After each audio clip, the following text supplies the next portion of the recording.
Buying a home the right way isn't so simple. If it was, you wouldn't have so many home buyers regretting their decisions. I have seen real estate from a few different perspectives. I am a real estate investor, I am an attorney, and I have a real estate salesperson's license. I don't actively help people buy and sell homes anymore, but I used to. So if you want to buy a home the right way, there are 10 things that you need to know. The first thing we need to talk about is getting pre-qualified, because the last thing you want to happen is you fall in love with a home and then you find out you can't afford it. You want to get pre-qualified before you start looking for a home, because it'll give you an idea of how big of a home you should be looking for. I'll get to affordability a little bit later in this video, but this will kind of give you an idea, and it'll save you time as a buyer, and it'll also save the seller time. Plus, if you're already pre-qualified to buy a home, then this tells the seller that you're serious and you'll have the cash ready to purchase the home, because the last thing the seller wants to do is take their home off the market because somebody wants to buy it, and then 60 days later they find out that this person cannot get the cash to purchase the home. So if you are pre-qualified, you are more likely to get accepted with an offer, because you have demonstrated that you'll be able to get the cash to purchase the home. I learned this lesson the hard way. So I was selling an apartment complex that I was a part owner of, and a lady brought me an offer through my agent, and she was not pre-qualified at the time, but she said that she wouldn't have any problems getting the cash. So I thought, okay, no big deal. She has good income, she has their experience, she should have no problem getting pre-qualified. And so she negotiated a 60-day kind of contingency to get this financial pre-qualification, which is pretty standard in commercial real estate deals. And then 60 days go by and she says, oh, I'm having some issues with my lender and this is going to take another 30 days. Another 30 days go by and we have taken the property off the market at this time. So now we're talking about 90 days off market. 90 days go by and she's like, I'm starting to have some more issues with another lender, so I'm going to start the whole process over with a different lender. At this point, I was like, we have been off the market for 3 months and we have no idea if she's going to get pre-qualified. 1 month later, we find out that she cannot get pre-qualified, so now we're off the market for 120 days or something like that. And at this point, I was like, oh my God, so we just canceled the deal and we had to start the whole process all over again. It ended up working in our favor because we got an even better offer, but that's why I don't even like looking at offers anymore unless this person is pre-qualified to purchase a property, and it will give you extra negotiating room in your offers. The way you get pre-qualified is by talking to a lender. Now, what you should also understand is that some lenders are gonna charge you a whole lot less on the same mortgage as other lenders, so you want to do some shopping around. The 3 main factors that a lender is going to look at when it comes to getting you pre-qualified and getting you a mortgage are your credit score, your income, and your debt. If you just want to get a mortgage, the minimum credit score that you need is something like 620. Now, if you just have a 620 credit score, you are not going to get very favorable rates and you're not going to get very favorable offers from your bank. If you really want to get more rebates and get the best offers from your bank, you should be looking for a credit score of something like 760 and above. Next thing is they're going to be looking at your income. They're going to want to see your W-2s, your pay stubs. They're going to want to see how long you've been at your job or in your industry and how much money you're making. And they're going to want to see this for at least 2 years if you're working a job. If you're self-employed, if you have your own business, they're going to want to see even more than that. And then they're going to want to look at your financial statements. They're going to want to see how much debt you have. And they're going to want to know if you have any credit card debt and all the different types of debt, because they're going to compare this to your income using something called a debt to income ratio. Essentially, what the bank is doing is they want to see if you are a good investment for their money. So they're just looking at the numbers and they're going to see, okay, this person's making a lot of money, they don't have a lot of debt, and they have a good credit score. Yes, they're a good investment for our money, and we don't have to charge them too much in fees because we think they're a good investment. But if they look at you and they say, ooh, this person has a lot of debt, their income is fine, but their credit score is also low, they don't seem as good of an investment, so we're going to have to take an extra risk. So we're going to charge you extra fees to make up for this higher risk. So if you want to get the best rates, you want to work on lowering this debt, you want to work on increasing your credit score, and you want to work on showing the bank that you have a steady stream of income. Second, let's talk about affordability, because if you're subscribed to our YouTube channel, you know the motto. Just because you can qualify to buy something does not mean you can afford it. And if you're not subscribed to our YouTube channel, you should probably do that. To really understand this, you have to look at real estate from different lenses. So let's start by looking at it from your real estate agent and your mortgage broker's perspective. Your real estate agent and your mortgage broker, they want you to buy the best home possible, which many times means the most expensive home possible, which also coincidentally means the biggest commission check possible for your real estate agent and your mortgage broker. Your wallet, on the other hand, wants you to buy the smallest home possible because that's going to keep more money in your bank account. And your Instagram page wants you to buy the home home that you can't qualify for. Being able to afford your home comes down to 3 different things. It means affording the down payment, it means affording your monthly payment, and it means affording the closing costs, because a lot of times people forget about this. Starting with your down payment, when you buy a home, you gotta put some money down, and the amount of money you pay is gonna depend on what kind of mortgage you get. Typically, this is going to be something like 3 to 20% of the home value. So if you're buying a $100,000 home, we're talking about $3,000 to $20,000 down. If you go out and you get an FHA mortgage, so this is something that has lower qualifications, you could put down 3.5%.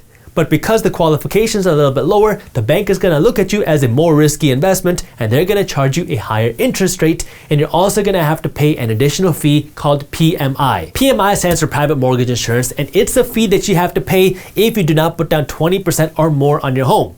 So the bank makes you pay this fee, they make you buy this insurance because the bank thinks that you're a higher risk investment, because there's a higher chance that they'll have to foreclose on you because you have less skin in the game. But what you have to understand about PMI is that it is not insurance for you. It's insurance for the bank. So the bank is making you buy their insurance because they think, or they're worried, that there's a chance that they'll have to foreclose on you. And in order to compensate for that risk, the bank makes you pay an extra fee. So if you do not put down 20%, you're going to have to pay higher fees, and you're going to get a higher interest rate. That's why if you want to be able to afford the home, I want you to have at least 20%. That way now you can buy the home, you can have more equity, you won't have to pay PMI, and you can get the better interest rates. Second, when it comes to your monthly payments, lots of times banks will say that your monthly payment should not be more than a third, 33% of how much money you're making. Now, I have seen in some instances that means how much money you're making before taxes, and in other instances, I've seen that mean 33% of what you're making after taxes. I want you to be a little bit safer here, and I don't want you to buy a home unless you can afford the monthly payment 4 times over with your net pay.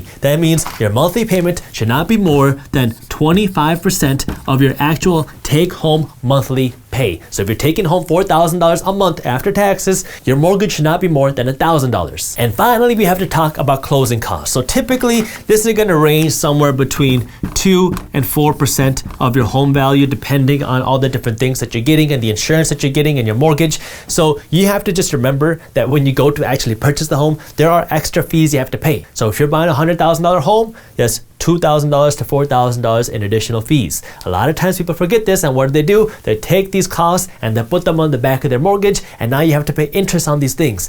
Know what the closing costs are.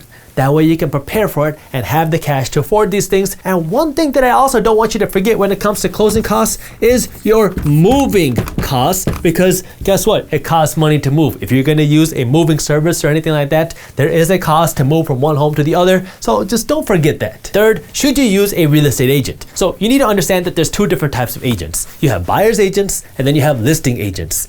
Buyer's agents are the ones that help you find the home to buy. Listing agents are the ones that help sellers sell their home. The way it works is if I'm selling my home through a real estate agent, I'm going to find a listing agent and I'm going to tell them, okay, you sell my property, and when you do, I'm going to pay you a 6% commission on the final sales price, but that commission is going to be split by you, the listing agent, and the buyer's agent. So the commission for your buyer's agent is paid by the seller, but the seller is paid by you. Because the money that I get, the seller, is going to be paid by you, because that's the money you're paying me to buy the home. So you're paying me to buy the home, and then I'm paying both the listing agent and the buyer's agent. This is where people say that, okay, so if I go and buy a home without a buyer's agent, then the seller won't have to pay as much commission, because now there's only a listing agent, not a buyer's agent. And so maybe the seller can discount the price of the home, because now they don't have to pay as big of a commission. Sometimes that works, but a lot of times what listing agents do is they already pre-negotiate this with the seller, where if there's a buyer's agent, you're going to have to pay 6% commission, which is going to be split 3% by the buyer's agent and the listing agent. And if there is no buyer's agent, then the listing agent will take 5% commission instead of 6%. It doesn't always work like that, but sometimes it does. Plus, your buyer's agent can also save you a ton of headache and a ton of time. And if they're a good agent, that can also help you out with the negotiation to help you save more than that 3% when it comes to actually buying the home. So if you find yourself a good agent, their service will pay for their fee by itself. And if you find yourself a bad agent, well, now you're paying a premium for something that you don't necessarily need. Fourth, you gotta know what you want, because when it comes time for you to buy a home, this is not like Chipotle where you can go to the checkout counter and say, oh wait, I forgot to get extra guac. when it comes time for you to buy a home, you gotta know what you want before you get to the checkout counter. Not only do you want to know exactly what you want in a home, but you also want to kind of prioritize what's important and what's not as important, because there's a chance that you might not find everything that you want when it comes to buying a home, but you need to know what's very important and kind of make sure you prioritize those as opposed to the things that are not as important. So some of the things that you can pay attention to are the size of your home, the yard. Do you want a yard? If so, how big does it need to be? Maintenance. Sometimes you're going to find good deals on homes that need a lot of work, but is that something that you want to do? Schools, the school district. If you have kids, you want to know what kind of schools they're going to be in. The neighborhood, is it a good area for you to be in? Is it close to highways if you got to commute to work? How many bedrooms and bathrooms do you want? And what about the basement? Do you want a basement? Does it need to be walkout? How big does the basement need to be? Does it need to be finished? You might not know everything you want in the beginning, but as you start going through homes, start creating this list and prioritize what's most important and what's not as important, but you would like these things. That way you can tell your agent, that way they can show you the homes that fit your criteria. It will save you a ton of time. Fifth, when you finally find a home that you like, now is time to make the offer. This is where things get fun. So homes are a little bit different than other purchases like investments, because now you might not necessarily be trying to get the best deal because the home has more emotional value, right? This is the place where you want to build memories. It's where you want to raise a family, and it's where you want to be. It's not just something that you want to buy cheap, that way you can flip it for a higher price. So when it comes time to buying the home, you don't necessarily always have to try to get the best price possible, because if you really love a home, you want to make sure you get it. That being said, I also don't want you to overpay for the home. And so if you want to make a good offer, you need to first understand what kind of market that you're in. Are you in a buyer's market or a seller's market? When you're in a buyer's market, now there's a ton of inventory, homes for sale, but there aren't that many buyers. When you see that happen, you're going to see sellers cutting their prices, trying to get more buyers looking at their homes. And when you're in a market like that, you're going to have way more wiggle room on the price. In a seller's market, the seller has the upper hand. Now there's a ton of buyers with not as many homes for sale, and this is when you see home prices going up. When you're in a seller's market, now the buyers have to compete against each other to buy the home. So if you're in a buyer's market, you're typically going to have more leverage and more negotiating room, so you can be more aggressive with your offer. If you are in a seller's market, you might not. You might have to pay full asking price, and sometimes even more than asking price if you're really in a strong area, if you really want to buy that home. There's been situations in seller's markets where I've made an offer on a property and the seller would say, oh no, this is too low, we have another higher offer, and I will say, okay, take that. And then 30 days later, they have called me and said, oh, this other buyer backed off because they couldn't get the cash. Will you still be interested in buying the property at the original offer that you made? So that has happened where I have been rejected, and then they called me back to buy the home because it was the type of market that we're in. In a seller's market, it is completely flipped. I have paid more than the asking price to buy certain properties that I want to own, just because that's the market that we're in, and I need to be competitive in order to make sure that I get the property. This is where having a good real estate agent can really come in, because they should understand the market and they'll know based off of the neighborhood that you're buying in what type of offer you should come in. That way you can get the best deal possible. If your goal really is to get the best deal possible, then the best negotiating tip is just to be willing to walk away, because if you don't get the price you like, then walk away and find another deal. The last tip I want to give you when it comes to making the offer is the time of year that you buy a home, because if you're buying a home in the summer months, especially if you live in a northern state where it's colder, then that's when it's going to be the busiest season for real estate, and that's when you're going to see the most buyers out there, and that's typically when you see the highest prices of homes selling, because there's a lot of people buying homes. In the winter months, people just don't want to leave their house,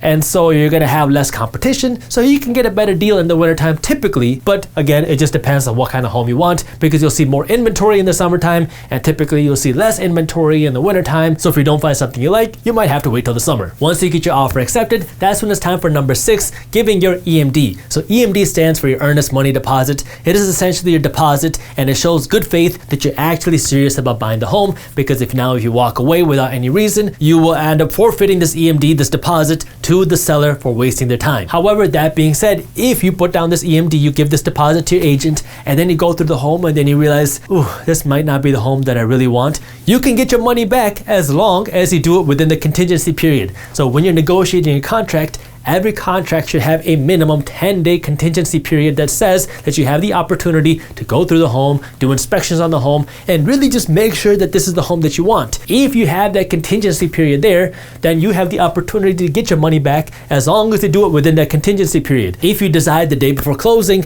that now, I just don't want to buy this home anymore, or I don't really think this is the right home for me, and you're past that contingency period, then yeah, you are going to lose this deposit. The amount of money that you have to pay for your deposit is going to vary state to state, but a kind of good rule of thumb to remember and kind of a good negotiating tool is if you really want to look serious and you want to make your offer more enticing, put down a bigger deposit. This is something that I do when it comes to buying investment properties, is if I really want to show this owner that I'm interested and that I can close quickly on this home, then I will just increase this EMD to a big chunk of the home value. That way I can show them, hey, I'm interested and I'm ready to buy this property very quickly. So if you find a home that you like and you really like it, you might want to consider raising your EMD a little bit to make your offer look more attractive. And remember, you can get this money back as long as you request it during that contingency period if you find something that you don't like or if you change your mind. But before you do that, make sure you talk to your real estate agent and confirm this with them, and maybe talk to an attorney too, because the last thing you want to do is run into an issue where the agent messed up on the contract and that contingency period is not there. So make sure you talk to your agent and maybe an attorney to confirm that this contingency period is in your contract. Now, once you enter into contract to buy the home and this contingency period starts, what you want to do is your due diligence. So what that means is you want to go through this property with an inspector and make sure that there's nothing wrong with the property, or at least nothing major wrong with the property, because one thing that I can tell you that when it comes to real estate, things break. So what you want to do is kind of minimize how many things break by knowing exactly what's wrong with the property before you buy it. At the very least, you want your private property inspector to walk through the entire property and the roof to make sure there's no major issues with the property. You also want to maybe take a look at mold and your sewage system and your electrical system and your plumbing system. These are kind of extras, but the more cautious you are, the more money it can save you down the line. I can guarantee that your inspectors are going to find things that are wrong with the property. That's what you're paying them to do. You're paying them to find things that are wrong. What you want to really know is how big or a deal these things really are. And what you can also do, as a little negotiating tip, is when you get this list of kind of repairs or issues with the property, you can use this to go back to the seller and say, hey, there's a bunch of issues with the property. Either you can lower the price of the home by $5,000, or you can spend $15,000 to fix these things. It's up to you. When you do this, it helps to just talk to your real estate agent, because they're going to know how to do this the right way. Once you enter into your contract to buy a home, you're also probably going to start working with a title company, if not an attorney, to help you with the actual purchasing process, because their job is to look at the records and make sure that there's no back taxes on the property or back liens, meaning loans on the property, because the last thing you want is to buy a property and then 6 months later find out that there's a $30,000 loan attached to the property that you now own. I highly recommend you go through a title company, because a title company is going to give you something called title insurance, which protects you against them missing something on your records. I'll show you why this is important. One time I was part of a deal where we bought a multi-unit property and it had a lot of land and it was on a lake. And so when we bought this property, there was no issue with the records. But a year after buying the property, I got a letter, or actually my attorney got a letter in the mail saying that this lender had foreclosed on our property, or a portion of our property, because apparently there was an old lien, an old loan on the property that our title company didn't see. So now we were like, what the heck, what do we do? Because this old lender had a loan on our property that we didn't know about. So obviously nobody was paying it. The last seller didn't tell us about this. And so because nobody was paying this loan, because we didn't know about it, then this lender then foreclosed on a portion of our property. That's when we went to the title company and we say, hey, what the heck? You guys missed this record. So the title company paid off the old lender, I think it was like $100,000, to make that old loan go away. That way we can own that whole property again. If we did not have title insurance and if we did not go through a good title company, that would have been a very, very, very big headache. So you want to make sure you're going through a title company. That way you can get title insurance. That way they can look at the records and protect you just in case they miss something on the records. This brings me to number 9, talking about the legal stuff. Now, I might be a little bit biased here because I am an attorney, but using an attorney is a small cost you can pay today that can save you a big headache and a big cost in the future. What you're paying your attorney to do is to review your contract to buy the home, because your real estate agent is not an attorney, and you're paying them to go through your title documents and your closing documents to make sure that your title company has reviewed everything and to make sure that you're protected in every way possible. If your attorney that you're working with is involved in real estate, they might also tell you that they recommend you getting a survey or an environmental study done.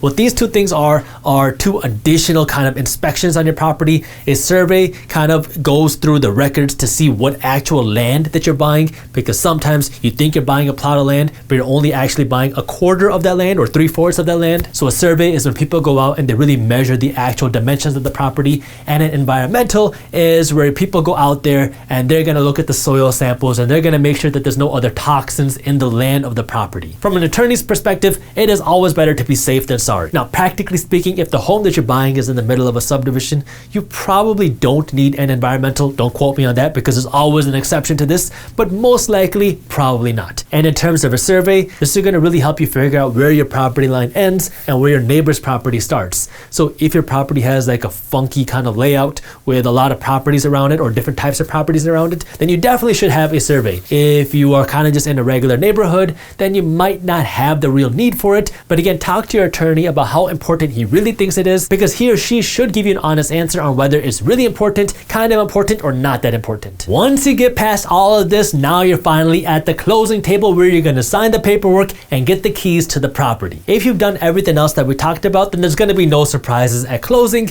because you're going to review the closing documents before you get to closing, and all you're literally going to do there is just sign a bunch of paperwork. One tip that I do want to give you when it comes to closing is sometimes what you'll see happen is, let's say you're closing on the property on September 1st. Sometimes the seller is going to say, yeah, you're buying the property on September 1st, but we, the sellers, are going to continue living in this property until September 10th. If that's the case, what you want to do is you want to negotiate some sort of per diem that your seller has to pay for living in that property, because the last thing you want is come September 10th, the seller says, oh, sorry, we're going to take another 30 days to get out of here. So you need to make sure you have some sort of per diem there where they're going to pay you a certain amount of money for every day that they're there. And if they don't leave by the deadline, then the amount of money they're going to have to pay goes up. And you want to also make sure that some of this money is held in escrow. This is something the title company can do for you. That way now, if they don't leave, the title company is not going to give the seller their money, because they are going to hold that money until the seller actually leaves the property. The last thing you want is, if the seller is staying in the property after the closing date, that they just don't leave, or that they take forever to leave. So you want to make sure you're compensated for that if that happens by talking to your title company and talking with your agent to come up with a plan to make sure you're compensated if, I'm not saying it is going to happen, but if it happens, you want to make sure you have a protection plan.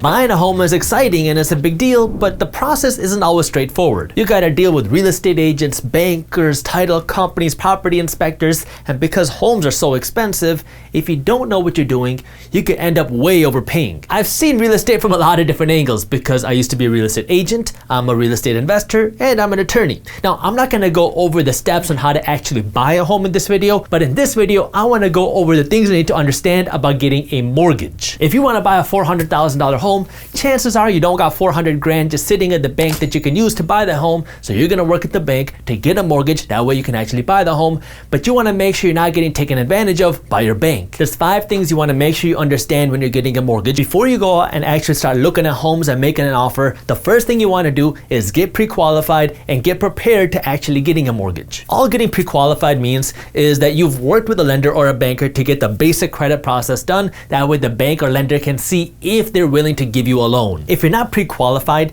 you don't look like a serious buyer, because I can tell you from personal experience, it is a major headache working with somebody who's not pre-qualified, because if you fall in love with a home and you put an offer and it gets accepted, and now you have to kind of get pre-qualified and get approved to get a mortgage, and you can't do that, it is a major hassle, because now you're wasting your time, you're wasting your real estate agent's time, and you're wasting the seller's time. I was selling an apartment complex that I was a part owner of, and a lady brought an offer to me. The problem was she was not pre-qualified, but she gave me a pretty good offer. Now, the real estate agent I was working with kept saying, oh, don't worry, Jaspreet, she has a lot of money, she's really successful, she'll have no problem getting a loan. So I thought, okay, fine, I'll let this one go. So now we're in contract. I take my property off market, and a month goes by, she couldn't get approved for a loan. 2 months go by, she couldn't get approved for a loan. 4 months go by, and she could not get approved for a loan. At this point, we had to cancel the deal, and I had taken the property off market for 4 months, and it was just a huge waste of time on my part, on my real estate agent's part, and her part. As soon as you get pre-qualified, you automatically have an edge over other buyers who are not pre-qualified, because if I'm selling a home and I get 2 offers, one is from somebody who's pre-qualified and one is from somebody who's not pre-qualified, and you're pre-qualified and your offer is slightly lower than this person's, I'm still gonna take your offer even though it's less money, because it's less headache and less uncertainty, because you've already gotten pre-qualified. Part of the pre-qualification process is you getting prepared to actually get a mortgage, because, well, getting a mortgage is kind of a difficult process. You're essentially kind of selling yourself to the bank, and you want to show the bank why you're a good investment for their money, because if you can show the bank that you're a good investment, they will reward you with a lower interest rate. First, you got to show the bank your proof of income. So you might need to show your tax returns, your W-2s, your 1099s, whatever income that you have at least for 2 years steadily. You need to show this to the bank. That way the bank can see that you're making money consistently. Second, you want to show the bank any assets you might have. So maybe you own some real estate investments or stock market investments or other assets. You want to show this to the bank so you can show the bank what you have. Third, the bank is going to want to know what debt you have and how much debt you have. Your debt to income ratio is literally just a fraction where banks look at how much debt you're making and then divide it by your income. So nowadays, banks typically like to see a debt to income ratio of less than 36%. So they want to see that your debt is less than 36% of your income, and out of this 36%, they typically don't want to see more than 28% for your mortgage. So this is how much your mortgage should be max, and the rest of it can be your credit card debt, your car loans, or whatever. This is how much banks ideally want to see, but sometimes you'll see banks stretch this total debt to income ratio from 36% up to 43%. So if you have a lot of outstanding debt, credit card debt, car loans, it's going to be harder for you to qualify for a mortgage. So you need to work right now to pay down that debt. That way you can lower your debt to income ratio. The fifth thing your bank or lender is going to look at is your credit score. You can get approved for a mortgage with a credit score of 620 or higher, but if you have a 620 credit score, you're going to have to pay a lot more fees and a lot higher interest rate because the bank's going to look at you like a riskier investment. If you want to get the best interest rates and not pay these extra fees, you want to have a credit score of at least 760 or above. If you're looking for ways to boost your credit score, you can use a credit card strategically and you can work to pay your bills on time. The second thing you need to understand about mortgages are the different kinds of mortgages out there, because not all mortgages are created the same. First, let's talk about the differences between a fixed rate mortgage and an adjustable rate mortgage, an ARM. So fixed rate mortgages are very straightforward. If you go to the bank and tell them you want a loan, they might say, all right, this mortgage is going to cost you 2.8% a year, and if you agree to that for the next 30 years, you're going to be paying 2.8% a year in interest on your mortgage, and that's it. It's not going to change whether interest rates go up or down. This is the interest rate you are going to pay, and you have a set monthly payment.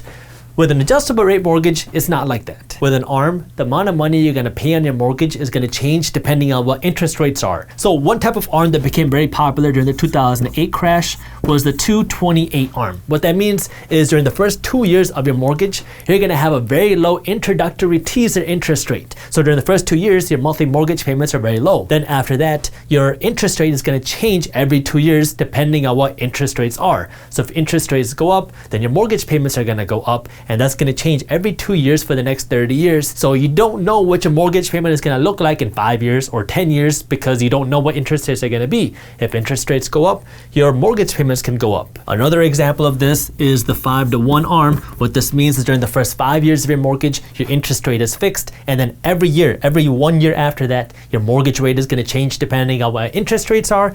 And then the 5-by-5 ARM says that during the first 5 years of your mortgage, your interest rate is not going to change, but then every 5 years after that, your interest rate is going to change depending on what interest rates are. ARMs can be good when you're in an interest rate environment where you think interest rates are going to go down. But right now, we are in one of the lowest interest rate periods in history. It doesn't make sense to get an ARM when interest rates are already lower than they've ever been. In the future, the only way interest rates can go are up unless we go negative interest rates. But even then, we're already seeing the lowest interest rates in history, and we saw what happens if you tie yourself into an ARM and then interest rates go up, because that's exactly what happened in the 2008 crash. Everybody was getting into these 228 ARMs thinking that they were getting this amazing low teaser rate for the first couple years, and then real estate prices came down and people couldn't refinance, and now everybody's mortgage payments were way higher than they anticipated, so people started foreclosing left and right. So ARMs can be good, hypothetically, when you're in an interest rate environment where interest rates are going down, but they come with their own fair share of risk. You can mitigate that risk just by getting a low fixed rate mortgage, and now you know exactly what your mortgage payments are going to be for the entire length of your mortgage. You have two main categories of mortgages. You have conventional mortgages, and then you have government mortgages. Government mortgages is money coming from the government, and conventional mortgages are not. That's the main difference. But the way these different types of mortgages play out is a little bit different when it comes to your down payment and how high your interest rate is going to be, so you really want to understand the differences. So starting with the conventional mortgage, you have a couple different kinds. You have conforming mortgages, and then you have non-conforming mortgages. All the difference is how big your mortgage is. Fannie Mae and Freddie Mac set what the limit is for a conforming mortgage, and if you get a mortgage that's bigger than that, it's called a non-conforming mortgage, and then you need something called a jumbo loan. So the difference between these two types of mortgages is really just how big your mortgage is. In 2021, the limit for a conforming mortgage is right around $550,000 for your mortgage, unless you're in a really big city like New York, where now your mortgage limit is a little bit higher. But if you get a mortgage that's smaller than that, you will get a conforming mortgage. If you need a mortgage that's bigger than that, then you're going to need a non-conforming jumbo loan. If you qualify for a conventional conforming mortgage, then you can get a home with a down payment as small as 3%. Now, if you put down 3%, you're going to have to pay additional fees like PMI, which is private mortgage insurance, where you're essentially buying insurance for the bank just in case you foreclose. But just understand that you can buy a home with a low down payment. However, it's going to cost you a little bit more in fees. With a non-conforming mortgage, so if you're getting a larger loan, a jumbo loan, then you're not going to typically get a down payment that's as small as 3%. You're going to have to pay a larger down payment because the bank is risking more money on you. So they're going to want you to put more skin in the game. Once you have 20% equity in your home, or if you put down 20% equity when you buy the home, then you can wipe out PMI. So until you have 20% equity in your home, you're going to be paying that additional fee called PMI with a conventional mortgage.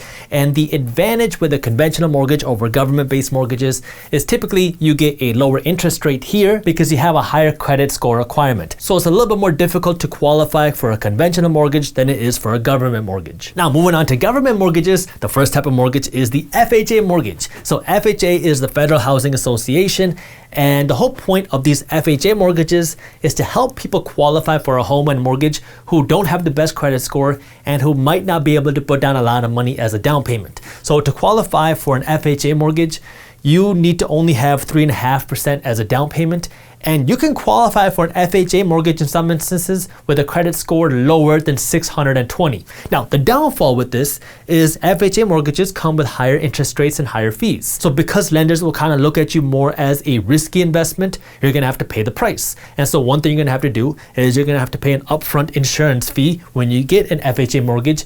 And then you're going to have to pay an insurance fee on the back end for the life of your mortgage. So it's not PMI like you have to pay here. It's a different type of insurance, but you have to pay this additional fee in addition to your regular mortgage payments just because you're getting an FHA mortgage. The difference between the insurance fee that you have to pay with an FHA mortgage every single month and this PMI that you have to pay here if you don't have 20% in equity in your home is once you have 20% equity in your home with an FHA mortgage, you have to keep paying that fee. So this fee doesn't go away once you have 20% equity versus PMI goes away here once you have 20% equity. So the whole idea is these government mortgages can help you get a home, and then once you can qualify for a conventional mortgage, you can refinance out here and get one of these. That way you can pay a lower interest rate and pay less in fees. Second is the USDA, United States Department of Agriculture loans. These are more for rural homes. This is for people who are lower income or moderate income. This allows you to buy a home with 0% down payment in certain instances. So you can buy a home with nothing down, but again, you got to pay higher fees. You're going to have to pay another insurance fee with your mortgage here, and that does not go away once you have 20% equity. So once you have 20% equity, it might make sense for you to refinance and get another loan here, depending on what interest rates are. And third are your VA loans. This is for military personnel and people who were in the military. So VA loans let you qualify for mortgages with 0% down, and these can be typically lower interest rate mortgages. However, because you're getting a lower interest rate and because you're putting 0% down, you have to pay a higher upfront fee here, an insurance fee with the VA mortgage, than you see here or here. So to qualify for a VA mortgage, you have to be a part of the military or have been a part of the military, and then you have to pay that additional fee in the beginning. But with the VA loan, unlike FHA and USDA, you don't have that ongoing insurance fee. So these government mortgages can help you qualify for a home, but with an FHA and USDA mortgage, you might have to pay higher fees during the life of your mortgage. So it might make sense for you to then refinance into a conventional mortgage, again depending on what interest rates are when you're looking at refinancing, because then you can save some money on your interest rate mortgage and you might not have to pay some of these insurance fees. Third, you got to understand what changes your mortgage rates. There are 5 big factors that affect your interest rates, and we've gone over 4 of them. So one of them is whether you're getting a fixed rate or an adjustable rate mortgage. Second is what interest rates are. These are set by the Federal Reserve Bank. Third is how much your credit score is. Fourth is how much money you're putting down. And fifth is how long your mortgage is. To understand this, you really got to look at it from the perspective of the bank. So banks have all this money, and when they loan this money out, it is an investment for the bank. So the riskier the investment is for the bank, the more money they're going to want to see as a return. So if you're asking for a risky loan, the bank is going to want to charge you more money. And one of the ways to qualify a riskier investment is how long you want to borrow the money for. The longer the bank has to go without their money, the riskier the investment is. And so when you compare a 15-year mortgage with a 30-year mortgage, a 30-year mortgage is going to seem a little bit riskier for the bank because their money is going to be with you for 30 years. And so the bank is going to charge you a little bit higher in interest. With a 15-year mortgage, the bank is going to get their money back in 15 years, not 30 years. And so they can charge you a little bit less in interest because it's less risky for the bank. This is where you have to make more of a personal financial decision, because when you get a 30-year mortgage, you can buy a bigger home and have a smaller monthly payment because your payments are extended over 30 years instead of just over 15 years. So if you look at the same mortgage over 30 years or 15 years, your 15-year mortgage is going to have a lower interest rate, but your monthly payments are going to be higher because you have to pay the mortgage off within 15 years. If you extend it over 30 years, your monthly payment is naturally going to be smaller, so you can qualify for more home. One thing that you can also do to help you with your mortgage rate is just shop around. It's crazy how many people don't do this. They just go to the bank that they normally go to for their mortgage without shopping around. Some lenders are going to charge you a whole lot less in interest for the exact same mortgage. So it is in your best interest to shop around and make sure you're getting the lowest interest rate on your mortgage. There's really no excuse not to shop around anymore, because you can shop around on the internet for your mortgage and it only takes a few minutes. Fourth, when it comes to getting a mortgage, it is your job to know what you can afford. It is not your real estate agent's job, and it is not your bank's job. Your real estate agent's job is in the business of selling you a home. Your banker's job is in the business of selling you a mortgage. It is in both of these parties' best interest to give you the best home, which is typically the biggest home, which is also the home that's going to give these two parties the biggest commission check. Now, your job is to know what you can afford for your wallet. Just because you can qualify for $1 million home doesn't mean that you can afford it, and it doesn't mean that you should buy it. It's funny, every time I say this, I get these kind of angry messages from bankers or real estate people because I'm telling you to buy what you can afford, not buy what you can qualify for. And so that's not good news for the real estate agent or the banker. But let me show you what I mean. When it comes to affording a home, there's two things you have to look at. You have to look at the down payment and then the monthly payment. Your real estate agent and your banker's job is to get you into the home. So they're going to do whatever they can and pull whatever strings they can to get you into a home, even if you can't necessarily afford it. So when it comes to the down payment, a lot of times they're going to try to push you into a home with 0 to 5% down. That way you can get into that home of your dreams. Now, just because you can get into a home with 0% down or 5% down does not mean that you can afford it. If you really want to be able to afford your home, you want to be putting down 20%. Now, I know that's a lot of money. You want to buy a $300,000 home, that's $60,000 in cash you got to put down. But if you really want to be able to afford a home, you need to be putting down 20%. When you put down 20%, now you don't have to pay the higher fees, you don't have to pay the higher interest rates, and you have more equity in your home. When it comes to your mortgage payment, your monthly payment, your bank is going to say that they want your monthly payment to be something like 28% of your gross take-home pay. So this is before taxes. So if you take your total take-home pay before taxes, 28% of that should be your mortgage. I don't want you to pay that much money towards your mortgage, because then on top of that, you got to pay your taxes, you got to pay all of your other bills, your utility bills, your car payments, everything else. I don't want you to do that. So what I want you to do is I want your monthly payment to be 25% of your actual take-home pay. So you take the money you're making, you pay your taxes, and now out of what's left, 1/4 should be the maximum of how much you're paying towards your mortgage. When you do that, you will leave enough money for your savings and for your investments. That way you can work to build yourself wealth instead of having all of your money going into the bank to make the bank rich. I want you to use your money to make yourself rich by paying a maximum of 25% of your take-home pay to your bank, and then using as much as you can to invest and save in your own wealth. Now, I know this might mean you might have to work a little bit harder to own a home,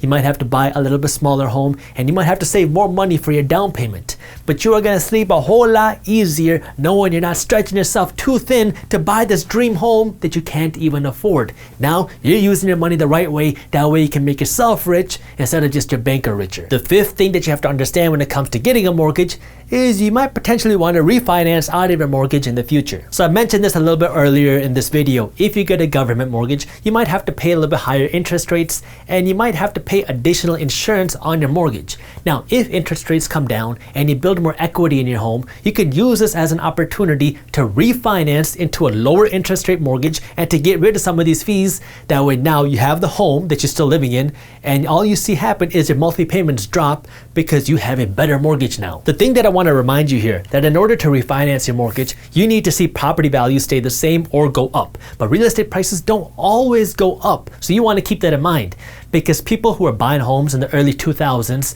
they were buying homes with these low teaser rates, thinking that when interest rates go up, they'll just be able to refinance their mortgage and then get these lower interest rates. The problem was that home prices dropped. So when people went to refinance their mortgages, turns out they couldn't qualify for a new refinance because they didn't have any equity in the homes because their home values dropped. So yeah, refinancing can be a great tool if you can refinance into a lower interest rate mortgage. But you don't want to go into a home thinking, yeah, you know what, I'll make the sacrifice now. That way in 5 years I can refinance into a better mortgage. You don't want to do that because there's no way to predict what the world or what the real estate market or what the housing market is going to look like in 5 years. You don't want to be in that position that people were in back in 2008 and 2009. If you do want to see how to refinance your mortgage and save the most money, the article I linked in the description below walks you through how to do that. But what I'm trying to say is this is why it's so important for you to be able to afford the home that you're buying right now, because you don't want to run in a situation where 5-10 years down the road, home prices drop, or you can't refinance because you thought you were going to be able to, and now you're stuck in a home that you cannot afford. Make sure you can afford the home today and not kind of rely on the stars to align in the future so you can afford the home. A housing market crash is one of the scariest things that can happen to an economy, because we saw what happened back in 2008. When the housing market crashed, our entire economic and financial system was on the verge of collapse. The thing that makes real estate so unique is how big and how kind of interconnected it is with so many different industries. Because not only do you have homes, which for many Americans is the biggest purchase that you will ever make, but now you have the entire banking industry, because the banking industry kind of banks off of people taking out mortgages to buy out homes. And then you have the insurance industry. And so you have this major kind of system that is built around the entire real estate industry. And so if real estate prices come down, or if real estate prices crash, then the whole industry goes down with it. And that's why you can see kind of the whole financial system suffer if housing prices or real estate prices crash. The thing that you have to understand about real estate, and every asset class for that matter, is that real estate moves in cycles. There's times where home prices are booming, and then you'll see times where home prices are cooling down. The 2008 real estate meltdown was an outlier because that wasn't just a crash. I mean, that was an all-out real estate collapse. But at the same time, you really want to understand what's going on in the real estate and the housing market right now, because we are in a very strange housing market. And so you want to make sure you're protected, and you want to make sure you really understand what's going on. That way you can make the best decisions with your money, and that's what I'm going to be talking about in this video. But before I do that, I need you to do me a quick favor and smash the thumbs up button below. If you really want to understand what factors could cause a housing market crash, there's 3 things that you need to understand. First, you got to understand where we were, because that's going to help you understand how we got to where we are. And that's going to help you understand, number 2, where we are today. You need to understand where we are in the housing market and the real estate market, and that's going to help you understand, number 3, where we are going. So let's start with number 1. Let's talk about what happened to get us where we are today. So like I said just a second ago, real estate is cyclical. And after 2008, it wasn't just a normal cycle like this. During the 2008 crash, we really saw real estate just collapse like we have never seen happen before. And so here was 2008, and in 2012, so we'll call this 2012, that was when real estate prices really bottomed. So the 2008 crash started in 2008, and real estate prices bottomed out in 2012. And then from 2012 onwards, between 2012 and 2019, we saw the real estate market start to improve. We saw jobs start to come back, the economy grew as more people got their jobs back, more people had incomes to go out and buy homes. So home ownership started to grow. We saw lending restrictions start to relax, and so more people were able to go out and get a loan so they could go out and buy a home. And so we started to see home ownership rise. We started to see more people buy homes, and we saw home prices start to really go up. Then in 2019, something really interesting happened. 2019 was supposedly one of the strongest economies that the United States has ever seen. But at the same time, the Federal Reserve Bank in 2019, they came out and they started cutting interest rates. Now, typically, the Federal Reserve Bank only cuts interest rates when you are in a recession, in a slowing economy, because when you cut interest rates, it makes borrowing money cheaper, and when borrowing money becomes cheaper, more people go out and borrow money so they have more money to spend. So cutting interest rates is a way for you to stimulate the economy. And so it was kind of strange that in 2019, we started to see interest rates cut. And the reason behind that was the government and the Federal Reserve Bank was kind of concerned about the economy because it was growing, but they were concerned that it wasn't growing as fast as they would have liked. So they started cutting interest rates to kind of get that economy moving faster. And so in 2019, we started to see mortgage rates fall, which naturally made more people want to be homeowners. So in 2019, we kind of saw this kind of dip and then jump back up because now mortgage rates started to be cut. And so these lower interest rates made more people want to be homeowners. And now we go into 2020. And as we all know, in 2020, that's when the pandemic hit and the recession hit. And for a little bit of time, everything shut down. People stopped buying real estate. People stopped selling real estate. Everything was shut down. But then a month after the pandemic came in, that's when the Federal Reserve Bank came in and they slashed interest rates to near zero. And as soon as that happened, so this is like mid 2020, now home ownership started booming because you had these kind of the early adopters that saw this and they were like, wow, you're telling me that I can go and get a 30-year mortgage for 3% interest? And so all these people started to go out and they started to buy homes. And at the same time, you didn't have a lot of homes available for sale. I mean, some people just didn't feel comfortable selling their homes because we were in the middle of a pandemic and they didn't want people walking through their properties. And so you had a small inventory of homes available for sale, and you had a lot of people that wanted to buy homes and take advantage of these low interest rates. So now the home market started to boom. Then as housing prices started to go up, people were saying, wow, I don't want to miss out on this trend. And so more and more people started buying homes. You started to see some more people start to sell their homes. But even through 2020 and 2021, we had a very small supply of homes available for sale, while we had a whole kind of tidal wave of people that wanted to be homeowners because people wanted to take advantage of these low interest rates. I mean, even at the time we were recording this video, interest rates were dirt cheap. And so going from 2020 to 2021, we saw the housing market essentially just shoot up. From 2012 to 2021, it was a very great time for homeowners. I mean, if you bought a home around here, you saw home prices shoot up straight. So between 2012 and 2021, home prices just shot up thanks to the help of loosened lending restrictions. So it became easier to go out and get a mortgage, and thanks to the help of cheaper mortgages because the Federal Reserve Bank started cutting interest rates in 2019.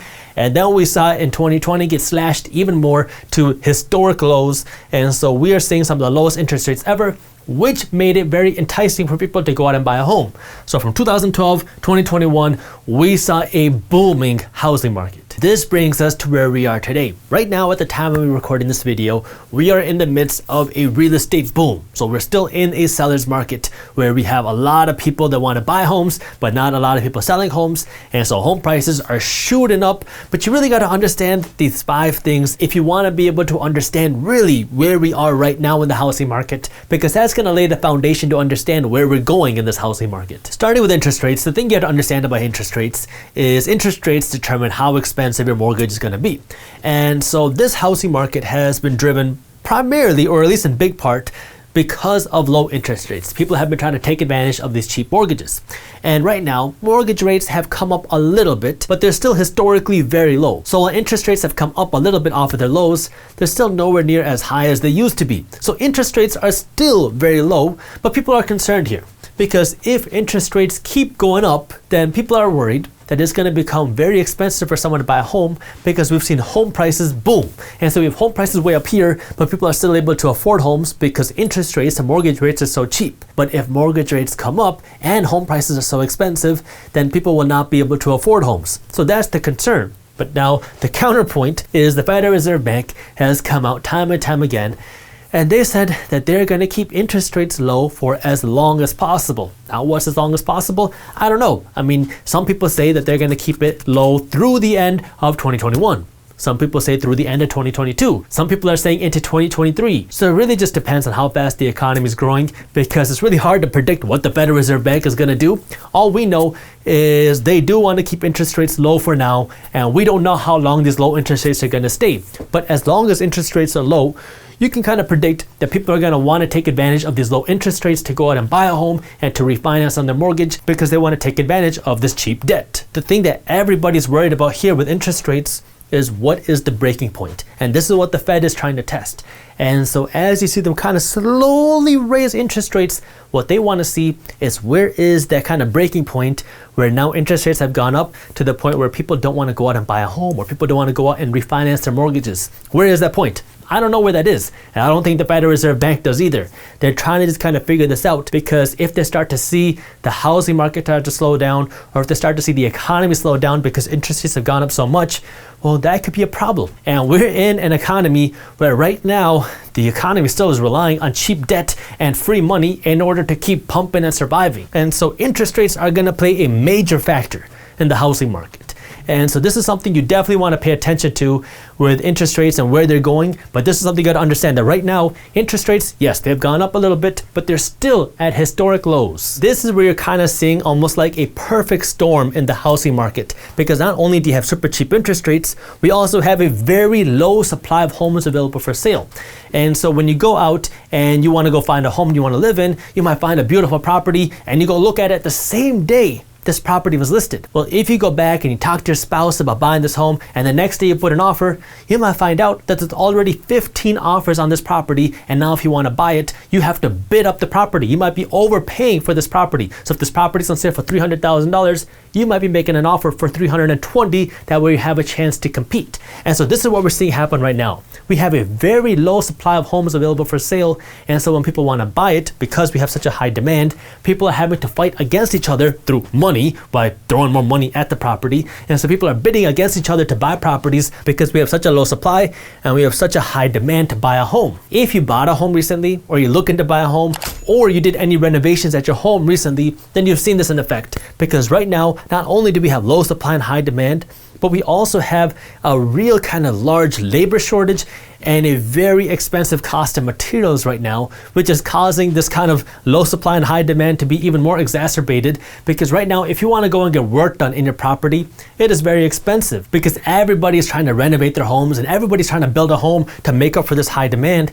And there's not that many people out there that are working. And so in order to compensate for that, all the construction workers, all the laborers are demanding more money. And so this is causing the price of real estate to go up even more, in addition to the high demand and low supply. And on top of that, we also have a kind of a material shortage, which is causing the price of things like lumber to go through the roof. This pandemic really backed up a lot of industries. And so now, although, yeah, we have low supply and high demand, it's also very hard for builders to build homes quickly, because we have this material shortage and this high construction cost, because people want more money in order to do the work.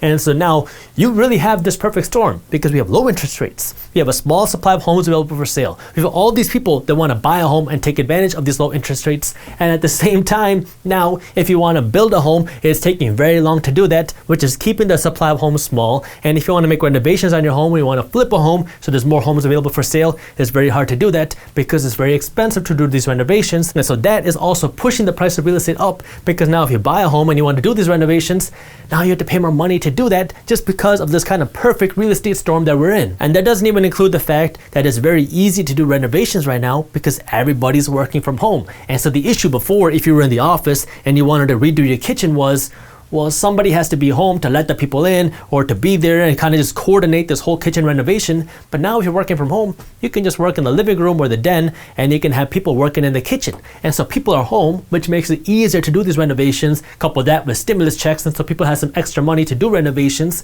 And now you have all these people that want to get work done, but there's a material shortage, there is a labor shortage, and so everybody wants a home, everybody wants renovations, there's a low supply of homes, and people want to buy homes because of the low interest rates. This is creating a real perfect storm, and I'm going to top it off with the refinance boom, because people are refinancing their homes, cashing out with some money, and they're using this money to renovate their homes. But I'm going to get to that in just a second. So we're really kind of seeing a shift in the housing market, because right now we're seeing a lot of people move from the big cities into suburbs because you can work from home.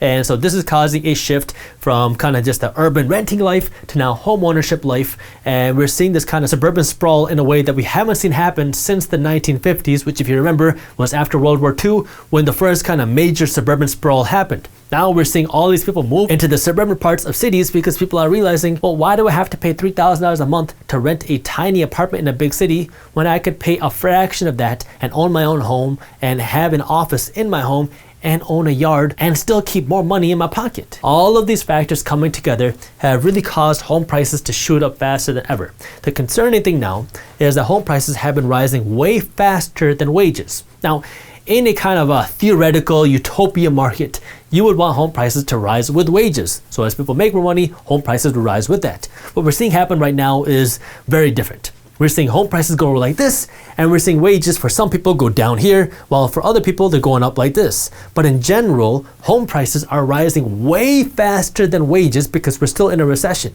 We have a lot of people that are still out of a job, but at the same time, home prices are rising faster than ever. And so anytime you see home prices rise so fast, you have to be worried about kind of like a home price correction, because if home prices rise way faster than wages, then eventually these home prices are going to outprice buyers because people just won't be able to afford homes because homes are so expensive and they cannot afford to own a home with the salary that they're making. And so if people can't afford to own homes, then home prices would eventually have to correct. That way people can afford to own a home again. The thing that makes this so interesting and so tricky is that we are not in a theoretical market. We're in a market that is heavily influenced by external factors, like the government, through things like this forbearance program and this eviction moratorium and a potential $15,000 home buying credit, and through things like easy lending. And so I'm going to talk about this in number 3, but what you have to understand is, yes, home prices are rising way faster than wages, which is very concerning. But the question is, how far can it go? And I'm going to talk about that in just a second. But if you look at this, right, the refinance boom, what you've been seeing happen is home prices have been booming. And so if you bought a home 2 years ago, 3 years ago, you might have seen a 20% jump in your equity in your property just because you own a home. And so if you bought a home a few years ago for $330,000, now your home might be worth $360,000. And so now all of a sudden you have $30,000 of new wealth or equity, at least on paper, in your property. And what you've been seeing happen is people have been capitalizing on this new wealth, this newfound equity in this property by just refinancing, doing a cash out refinance. Because if you have a property that you bought for $330,000 and now this property is worth $360,000, it really doesn't mean anything to you unless you sell your property, because that money is just sitting in your home. But now if you do a cash out refinance, now you can have this money in your hand at a super low interest rate, and people have been using some of this money to refinance on their homes. But what you've been seeing happen is people have been doing these cash out refinances, which is why you've been seeing this refinance boom. Now look, as somebody who's a money nerd and as somebody who loves talking about financial education, which is why if you haven't subscribed to our channel yet, make sure you do that. I do want to talk about this just very briefly because yes, this is still one of the best times in history to refinance your mortgage, because if you own a home and interest rates have come down, now you can save a ton of money on your mortgage just by refinancing to a new, cheaper loan. But if you are refinancing, or if you're thinking about refinancing, just make sure you do it the smart way. Because if you're pulling new cash out of your home and you're using this cash to go out on a vacation, and you're using this cash to go out and buy a bunch of nice things like nice clothes and nice cars, you gotta understand you're gonna have to pay this money back plus interest. I want you to use what's going on as an opportunity to build wealth for you, not to make your bank richer by staying in debt for the rest of your life. So if you're gonna go down this refinance route, just make sure you're financing the right way. That means pull out whatever cash you need to pay off your old lender, and now use this new opportunity with these low interest rates to save money on your mortgage every single month, not just to take out a whole bunch of new cash. That way you can have more money to go out and buy a whole bunch of nice things, okay? So if you are doing refinancing, just make sure you're doing it the right way, in a way that's gonna build you wealth, not in a way that's gonna make your bank wealthy. And when you are looking for refinance rates, or if you're looking to buy a home, just make sure you please shop around, because some lenders are gonna charge you a whole lot less in fees and interest than other lenders. So just spend a few minutes to shop around. And this brings us to number 3. Where are we going? So home prices have been shooting up, and many people are worried about a potential housing market crash or a housing market slowdown, or what's gonna happen in the future. Well, the thing that I need you to pay attention to is this one word right here, equity. Because this one factor is gonna determine really kind of how risky our housing market is. Because if people have equity in their homes and housing prices come down, we'll be okay. But if people do not have equity in their homes and home prices start to go down, that's where we're going to run into a big issue. And the thing that you have to understand about equity, that there's more to equity than just how much money you're putting down in your property. Back before the 2008 real estate crash happened, what you saw happen was a lot of banks were offering these low teaser rates for people to get a mortgage through a variable interest rate loan. The whole idea was you can come in and get this variable interest rate loan with us, and you have to put down very little equity into this property, if any at all, but you're going to get this super low interest rate today, and then over time, in the next couple of years, your interest rate is going to change depending on what interest rates are. If interest rates go up, your mortgage rate would go up, and if interest rates go down, your mortgage rate will go down. The whole idea was if interest rates did go up, you wouldn't have to worry too much about it, because then you could just refinance your mortgage and get a fixed rate loan. The problem was that when interest rates started to go up, home prices started to go down. And when home prices started to go down, now people had no equity in their homes. They were actually underwater on their properties. So somebody bought a home for $300,000. They had zero equity. And then when it came time for them to refinance on their mortgage, they owed $280,000, but the home was only worth $260,000. So now they couldn't sell their home. They couldn't refinance on their mortgage because they didn't have enough equity in the property. And so now you were stuck with this super expensive mortgage, and you had no way to make your monthly payments. And so people were just walking away from their homes because they had nothing to lose. But if you have equity in your home, you're not just going to walk away. If things go wrong, then you can just sell your home, or you can refinance, because now you have equity. And so if people have equity in their homes, you are not going to see a major housing market crash. But if you start to see this equity fade away, that's when you need to start getting worried. Right now, at the time I'm recording this video, you can buy a home with as little as 3 or 3.5% down, depending on what kind of mortgage you're getting. And if you're going VA, USDA, sure, you can get a 0% mortgage. But for kind of the general population, a conventional mortgage is going to require a minimum of 3 to 5% down, and an FHA mortgage is going to require 3.5% down. The things that you want to pay attention to is if the housing market starts to cool down, what do banks do? Are banks going to lower their down payment requirement? If you see that happen, that's going to be a red flag, because that would mean that instead of having 3% down, which is still already very low, but they're going to say, you know what, you can come and buy this home for 1% down, or 2% down, or even 0% down. And so if we start to see that happen, then you're going to start to see people buy homes with less equity. Now, it's going to be good for a short period of time, because you're going to see more people able to buy a home, but over the long term, that's very concerning, because people are not going to have that much skin in the game. The second thing you have to pay attention to is if the housing market starts to correct a little bit and you see home prices come down by 5% or 10%, then the people who bought a home with 3% down or 3.5% down are now going to be underwater on their mortgages, and that could be a problem. But it's not going to be like 2008, because right now a lot of people are not getting variable interest rate mortgages, because thankfully we are already at historic lows.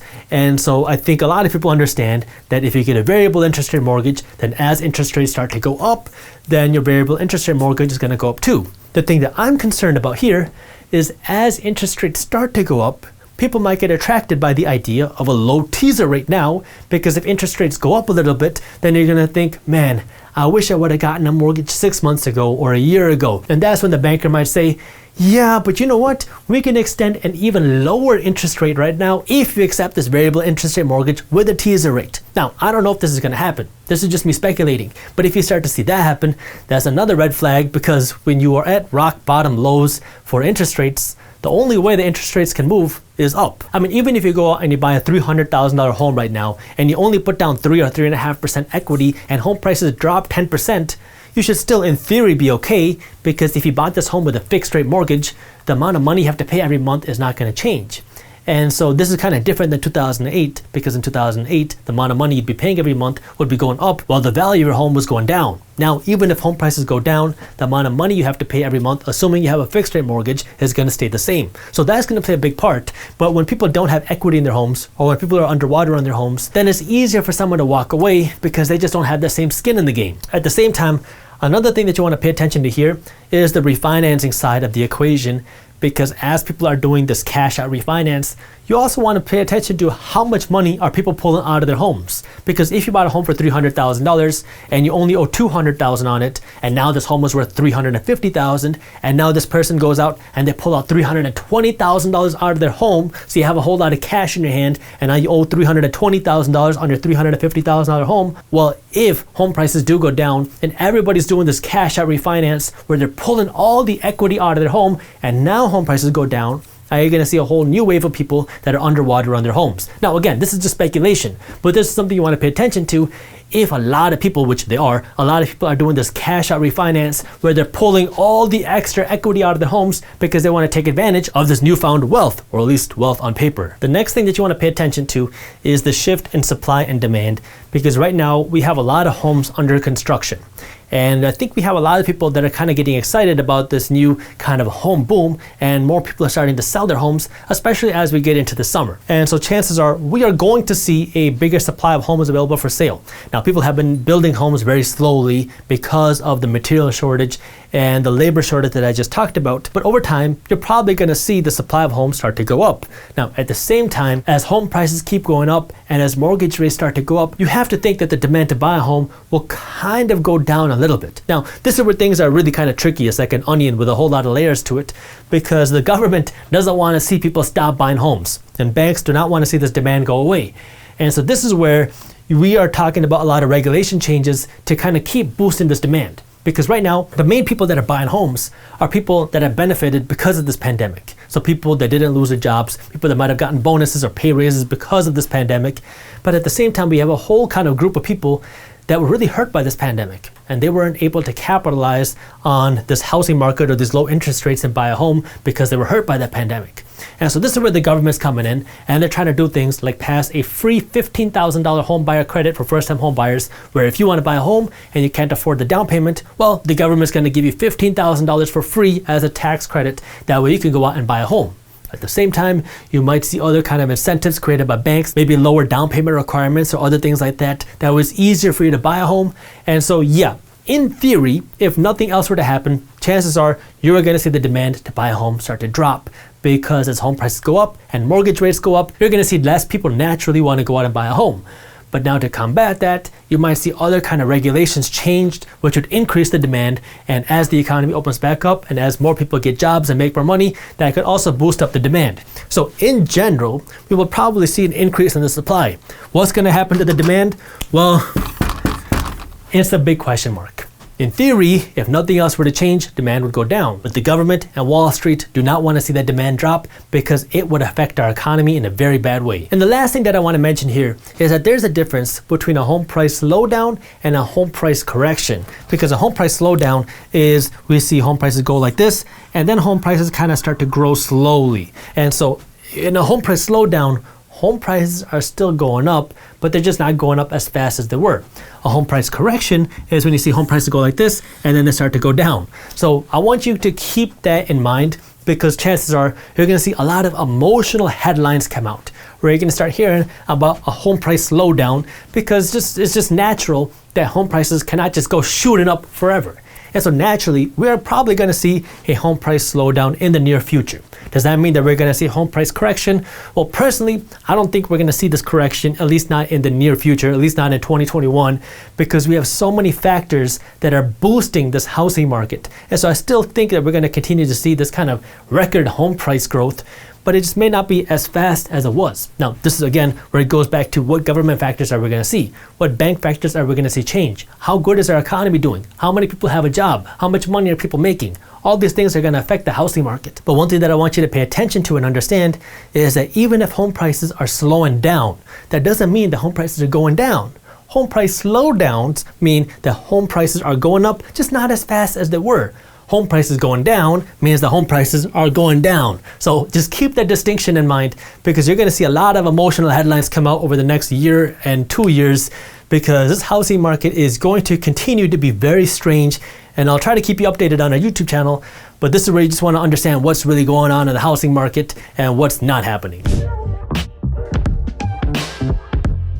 The only people that rent are losers and broke people. If you want to build wealth, you need to buy your home, that way you can start building equity. You've probably heard something like that before. But if that's so true, why is the fastest growing demographic of renters rich people? More rich people are going out of their way to rent their homes now than ever before. So either all your friends that keep nagging you to buy a home are all millionaires, or rich people know something that we don't. Well, I'm gonna be going over those secrets. In this video, I'm gonna be going over the real cost of owning a home versus renting a home, and then I'm gonna be going over what you need to know before you can actually afford a home. But before we get into that, I need you to do me a quick favor and smash that thumbs up button below. Let's assume that you want to buy this beautiful $400,000 house. So I'm gonna draw you right here, gotta give you a nice mustache. So you wanna buy this $400,000 house, and let's assume the interest rates are 3% a year, and you get a 30-year fixed rate mortgage. If you do that, this house is gonna cost you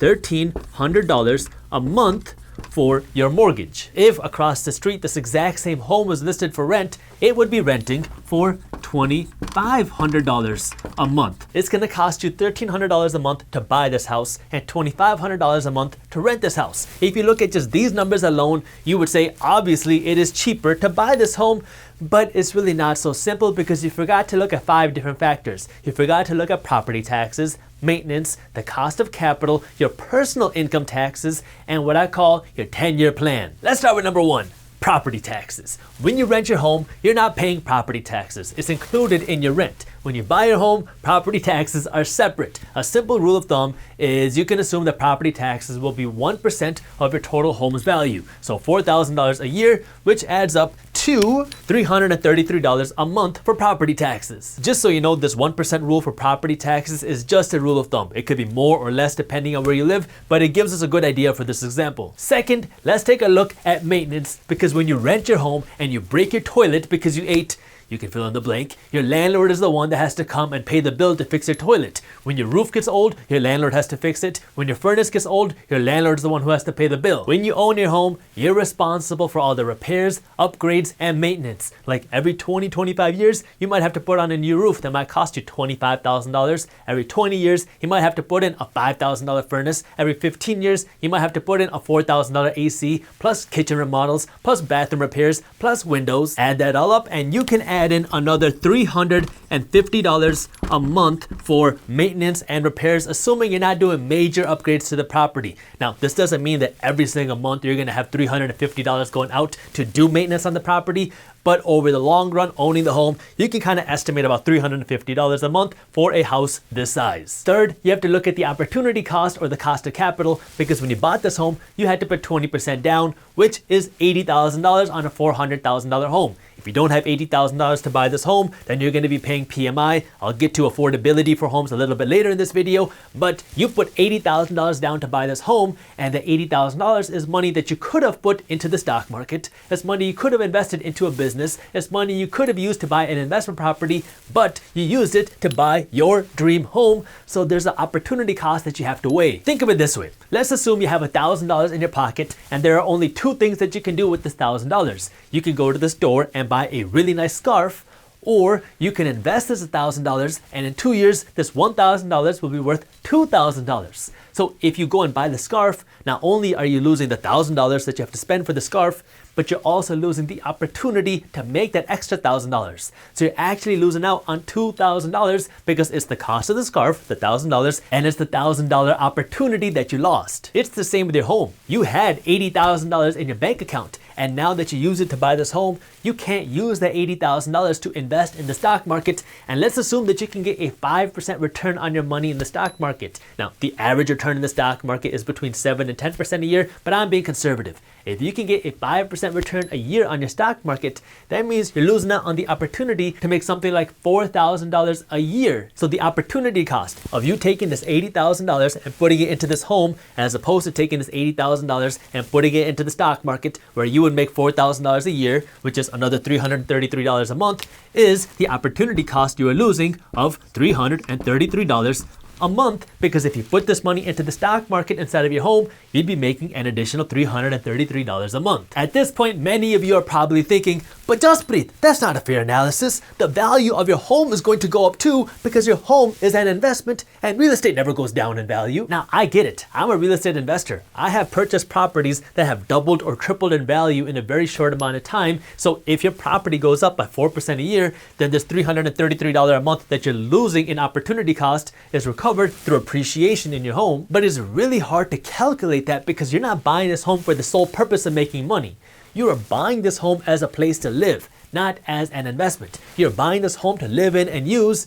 You're not buying it to flip. Can you make money on your home? Yeah, absolutely. But remember, you're not buying this home to get rich. You're buying this home to use it. If you were buying this property just to make money, then it would be better for you to go out and buy an investment property. That way you can get passive income and the appreciation instead of buying a home to live in. You could very well see that 4% appreciation in the home value of your home, but you don't actually realize or get that money until you sell your home and sell the place where you live. Most people are not buying their home thinking, okay, I'm gonna move into this home, and as soon as my property value goes up by 20%, I'm gonna sell this home and move somewhere else. If you do, then you can just ignore everything I'm saying, but most people don't. Most people are buying their home thinking, I wanna live here, that way I can raise my family and settle down and make memories. That way they can live in this home and enjoy it for as long as possible, and then they're gonna sell when they absolutely need to sell or if something comes up. So when it comes time for you to sell, you're at the mercy of the real estate market. You're not selling because you think, oh, property values have gone up, let me sell my home and move somewhere else. If home values are up when it comes time for you to sell, then you're golden. If home values are not up, then that appreciation is not there. Remember, if the 2008 recession taught us anything, it's that real estate doesn't always go up in value. Fourth is your personal income taxes, because when you own your home, you actually get a deduction on the interest you pay on your mortgage. So unlike these three, this interest deduction actually makes the cost of home ownership a little bit cheaper, because every single month when you're paying this $1,300, some of this money is going into your bank's pocket as profit through interest, while the other money is principal, which goes towards your loan value. Banks are smart and they want to get paid before you do. And what they do is they front load your loans. So out of this $1,300 that you're paying during the first few years of your loan, almost all of this $1,300 is going into your bank's pocket as interest, and very little of this money is going towards your loan principal. Towards the end of your mortgage is flipped, because now almost all of your money is going towards the principal value of your home because you paid the bank during the first years of your loan. So during the end of the mortgage is when you're actually getting the real benefit and building equity in your home, and the beginning parts of your mortgage is when your bank is making all the money. What that means is a portion of this $1,300 that you're paying every single month is going to be deducted from your personal income taxes. Now, the amount of benefit that you have from this income tax deduction is going to depend on your tax bracket. The higher your tax bracket, the more valuable your deduction is. In other words, the more money you make, the more valuable this deduction is, and you're going to get a bigger deduction in the first half of your loan than you're going to see in the second half of your loan. So to keep things simple, let's assume that this interest deduction lets you keep an additional $200 a month in your pocket. So based off of these numbers, if we add this up, it looks like the total cost for you to own your home is actually closer to $2,116 a month. So based off of these numbers and compared to this rent payment, which can vary based on your area, it looks like based off of these numbers, it is cheaper to own this home based off of these numbers compared to this rent. But we're still not done yet. Before we get into whether you can actually afford to buy your home, let's talk about number 5, your 10-year plan. Because as somebody who is a real estate investor, and as somebody who used to work actively as a real estate salesperson, I can tell you that buying and selling your own home is a big deal. This isn't something that you're just gonna do in your free time when you feel like it. When we're talking about buying or selling your dream home for your family, it is always on your mind. You're always looking at home prices, you're always thinking about mortgages, you're always thinking about how you're gonna move your property. Owning your home takes work, it's time intensive, and it locks you down. It's not something you can just leave with a snap of a finger. If you plan on living in this home for 10 years, then it's no big deal.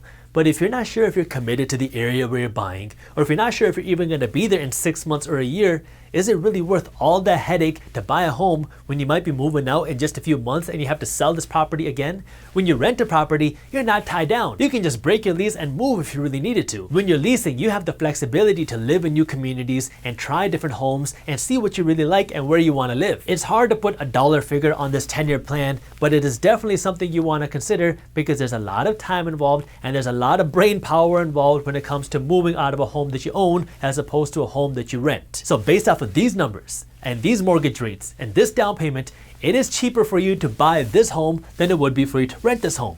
But if the going rental rate for this same property was $2,000 a month as opposed to $2,500 a month, then it would be cheaper for you to rent this home than buy the home, which is why you need to do the numbers. But you also want to take a look at whether you can afford to buy this home. But when it comes to actually affording your home, there's 5 things you need to take a look at. You want to look at how much savings you have. You want to look at how much money you have for the down payment. You want to look at your debt to income ratio. You want to look at your credit score, and you want to look at how much money you have put aside for your investments. Let's start with number 1. Your savings. If you don't have any savings, like the majority of Americans, you cannot afford to own your home. And when I say you can't afford to own your home, I don't mean that you're not going to get approved for a mortgage. I mean you can't actually afford it for your own personal wealth. If you go out and you buy your own home without any savings, you are putting your future financial freedom at risk. I own a lot of real estate, and I can tell you that with real estate comes repairs. Anytime I buy a property, I do multiple inspections. First, I inspect the property. Then I hire a private property inspector. Then the city inspector inspects the property. Then my contractor inspects the property. And then my property manager inspects the property. I go through 5 different inspections anytime I buy a property. Still, things break and they go wrong. It is not cheap to fix an electrical issue. It's not cheap to fix a plumbing issue. And it's not cheap to fix a foundational issue. The reason why I'm emphasizing this so much is because 65% of Americans are homeowners. So if this chart represents America, 65% would be 25%, 50, 75. So 65 would be something right around here. So this is 65% of America, and these are the homeowners, which means 35% of America are renters. Well, at the very same time, 70% of Americans do not have $1,000 saved up for an emergency. So let's look at this from the best case scenario. Let's assume that all of these renters, this 35% of America, do not have $1,000 saved up for an emergency. That means there's still another 35% of America that does not have $1,000 saved up for an emergency. So remember, this is 65%. So now, if another 35% of this 65 does not have $1,000 saved up for an emergency, that is more than half of the homeowners in America. So only 30% of Americans have $1,000 or more saved up for an emergency. And that means that the very best case scenario is that 1 out of 2 homeowners have $1,000 or more saved up for an emergency. Half of American homeowners do not have $1,000 sitting in the bank account to protect them from a broken pipe. Remember this chart next time your cousin Bunty tells you, yo man, you have to own a home because the mortgage payments are so much cheaper than rent. Yeah, your mortgage payment is less than your rent, but your credit card bill to fix your plumbing isn't. Let's talk about your down payment for a second. Do you want to know who wants you to own a home besides your cousin Bunty? The government and your bank. And what they do is they make it more accessible for Americans to own a home by reducing how much of a down payment you need. Doesn't that sound nice? Home ownership is more accessible for Americans. So what do? They lower your down payment requirement. That way you can buy a home with little to no down payment. There's only one problem with that. People who can't afford to own a home shouldn't own a home. Why? Because they can't afford to own a home. Now, just because you can't afford to own a home today does not mean that you can't ever own a home. It means you can't afford to own it today. I want you to be able to own your home and be able to afford it. Because if you can't afford to own your home, then what happens is your home ends up owning you. Do you want to know what happens when you have a ton of people owning a home who can't afford to own a home? You get a repeat of 2008 because real estate prices don't always go up.